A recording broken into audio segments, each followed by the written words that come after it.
The Blackwell Legacy is a 2006 pixel art point-and-click indie game with a captivating story.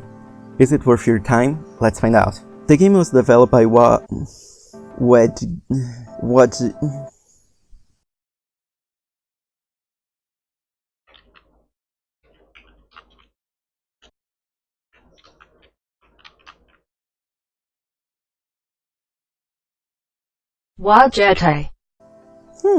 The Cheetah Girls games. A disclaimer, I like to play point-and-click games, and the Blackwell Legacy is the first game of this genre I remember playing. That being said, I try to be very analytical while playing the game and making the review. Also, I just want to point out, I am just a human talking about a game and my experience with said game on the internet.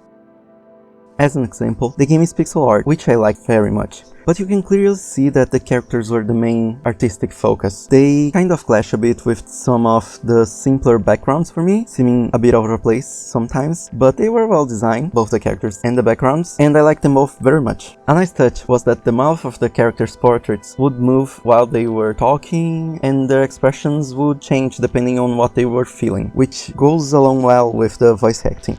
So, in this game, you play as Rosangela Blackwell, or Rosa, which is how I'll be calling her during the video, because, in her words, Rosangela is a mouthful, and I fully agree.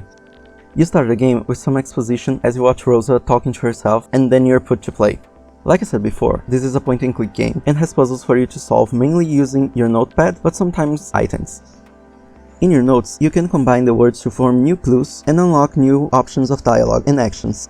Unlike other point-and-click games, you don't have various actions to interact with the objects in the world. You use the left mouse button to move and to interact, and the right mouse button to look at and get information.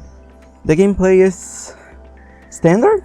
Nothing really new or different, but it is fun if you're a fan of the genre, and acceptable if you're indifferent to it. Most of the puzzles are logically solvable, but there were a couple of them that I thought were unfair, so just as a tip, if you ever find yourself stuck at some point, try combining everything in your notes, exhausting every dialogue option, and visiting people a second time. And if the item is in your inventory, then it will be used automatically if needed while interacting with something else, but you can still look at them with your right mouse button. The interface and the menus are simple to use, but they are kind of ugly. I think I just didn't like the colors, but they didn't bite and they fulfilled their function, so it's okay. Then we get to the main attraction of the Blackwell Legacy, the story.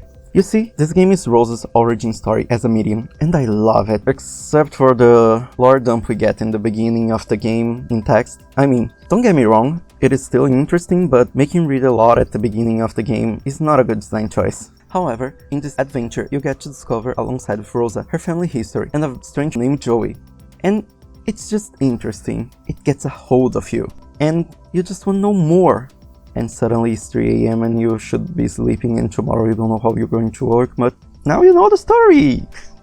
The writing is satisfying, with only a few awkward lines, and I mean awkward from a writing perspective, not what's meant to come as awkward in there. And the dialogue is delivered to you by voice acting, which is very enjoyable, especially Rosa and Joey. They both have talented voice actors, and I felt myself getting pulled into the story even though I was supposed to be analyzing the game. Another tip I'm gonna drop here is go back home and talk to Joey after solving some puzzles every now and then. That unlocks some dialogue about your family, and it's good to know Joey's side of the story, or he might come off as a jerk. I personally like Rosa. She feels real. She reacts like a real person, and you can feel that all her answers, even though they come from different feelings, come from the same person. And because of that, I can relate to her and empathize with her situation. I realize right now I still haven't said anything about the music, and that's because there isn't much to say. It never got in the way of my experience, but it never felt like it added anything either. It's just forgettable. And the shorter duration of the game, which is about 3 hours long, might be the reason I never got annoyed. The game does touch on the subject of suicide, so if it is a trigger to you, maybe you should sit this one out, or at least go in warned. So, to answer our question from the beginning of the video, is it worth your time? Well, I actually think it is. It has a good story with entertaining characters, and all my complaints in this video can't beat that. Besides, I don't know if it's fair to add this here, but the series as a whole is well worth your time, even if after this video or playing the first game you think the start is a little rocky. The game is available on Steam and has very positive reviews there. So go get the Blackwell Legacy and have fun!